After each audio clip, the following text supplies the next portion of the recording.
Hello and welcome to Ferris Sports Update. I'm your host, Rob Bentley, and thanks for tuning in. On today's show, we've got all the postseason action for you as we talk playoff football with the Bulldogs. We check in with the Ferris State volleyball team after winning the GLIAC Tournament Championship, and we talk Ferris State soccer in the NCAA tournament. We'll start first, though, with Bulldog Football, joined by head coach Tony Annese. Coach, welcome to the show. Thanks, Rob. Obviously, I know you had this past week off. I'm sure it wasn't a time for rest, but obviously a nice chance to hopefully heal up and get some guys ready here for playoff action. Yeah, we needed that week off. We've got some guys that probably wouldn't have played if we had to play, the very next week, and so that's helpful, obviously, and gives us a couple extra practice days to work on some things, and so all in all, it's a good off week. Before we get into this week's matchup, as you look back at the regular season, maybe talk about what your guys accomplished going 10-0 and winning the GLIAC championship. Yeah, it's unbelievable. Like I said in the past, it's as good a accomplishment as I've ever seen from any of my teams over the course of my career. For them to be able to, grind out through COVID and everything and be as great as they were to perform at the level they performed, it was just an incredible regular season, but now on to the playoffs. Obviously, along with that GLIAC championship, a lot of guys getting some well-deserved recognition. Oh, yeah. 4 major award winners. You had 21 all GLIAC honorees and nice recognition for their accomplishments. Yeah, so far. yeah, well-deserved. Our guys had a great year. We had a lot of experienced guys. Normally, I think conference coaches will vote for older guys more so, and so we've got a lot of older guys, so that's a good thing. But we did get a lot of nice recognition. Before we get into your matchup, obviously this past week, the opening round of NCAA playoff action, I'm sure you had a chance to kind of look in and follow some of those games. Absolutely. The lesson is learned. It can end quick, as all of us saw. West Florida, the 19 national champion, go down to Newberry in overtime. So it can end quick. It doesn't matter how good you are, truthfully, or what the expectations are. You got to put your best foot forward every week and survive in advance. And so it's not easy to do. It's very challenging. And so hopefully we come and put our best foot forward on Saturday. As you've been on the practice field here, how have the guys, so much veteran experience, really handled this time getting ready for playoff football? Incredible. The guys have been so locked in, it's unbelievable. So, I think that having a veteran group and being in the playoffs before helps you to really focus on the right things. So I'm confident we're, mentally in a good place. 7th consecutive trip here to the NCAA Division II playoffs, second longest streak, I think, in the country. What does that mean, just ongoing success that you've been able to accomplish reaching the playoffs? Well, it's a blessing, you don't get into the playoffs for 7 straight years without having great players. So, our guys have done miraculous things, but starts with recruiting. We've gotten good players, which is obviously important. But then when they get here, the player development here is great, and that has a lot to do with, the strength coaches that have been here in the past, and right now Andrew, who's doing a great job, and just the willingness of our guys to, have an open mind about growth. And we've had great growth, and that's why we've been in the playoffs 7 straight years.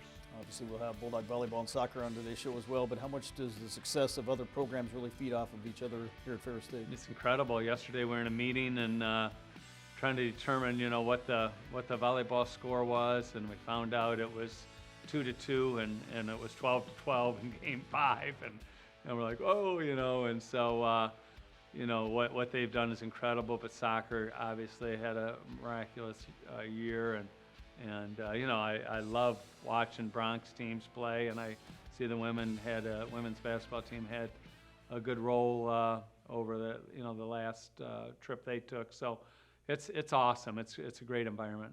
Obviously, this Saturday, second round playoff action as you take on Grand Valley State and a familiar opponent that you know very well on the other side. Oh, absolutely. It's when you saw the draw. No disrespect to Lindenwood, but I knew Grand Valley would be the favorite in that game. So, we started focusing in on them again, and they're a great opponent. It's we love to hate them here, but when you look deep into the circumstances. You know, they're an exceptional football team. They're a great opponent. They're competitive, and so it should be great on Saturday. As you look back, going back to 2015, this will be the third time you have faced Grand Valley in the playoffs. What does that mean for West Michigan football here in Division II? Well, you know, we got two of the biggest games in the nation going on here this week with Ohio State at Michigan and Grand Valley at Ferris State. So it just says a lot about West Michigan football. They've got a lot of Michigan guys on their team. We got a lot of Michigan guys on our team, and so it's just it's a cool thing for our state. We know one of us are going to be in the regional finals, and so that other side of the bracket's loaded too. You know, Harding Northwest, Missouri State, really good. So you look at our bracket, you knew going in it was going to be, you know, murderer's row. It's just a really good region, so it'll be truly challenging. How much do you lean on some of those veteran guys that have been through this before as you get ready to open the playoffs? Well, a lot. I just hope they can, you know, I've spoke to them about just, you know, focus on us. It should be really a faceless, nameless opponent. It's all about us. I think we got caught up a little bit last time we went to Lubbers.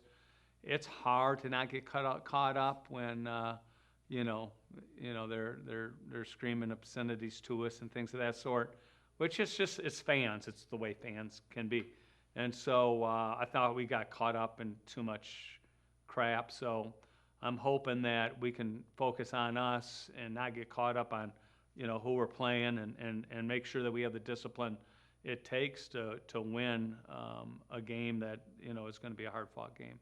Obviously, a 1 o'clock kickoff on Saturday at Top Tiger Field. How much will it mean to have a big Bulldog crowd and having this game here at home? Well, it obviously helps being at home. You know, we had some challenges with our crowd noise, obviously.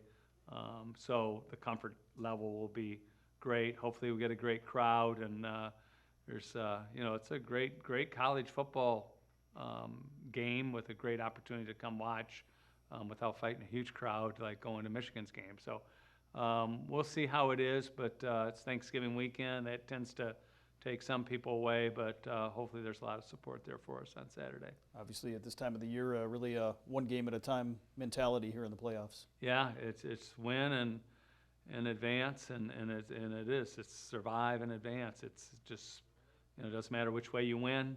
Just try to get that W and go on to the next week. But you know, it's exciting for our guys, and it's challenging. You got to have a great mindset, you know. But our mentality's been great for you know, this whole season, and so hopefully we bring a great mentality on Saturday, and we learn to, you know, just endure through tough times, because there are going to be tough times in this game.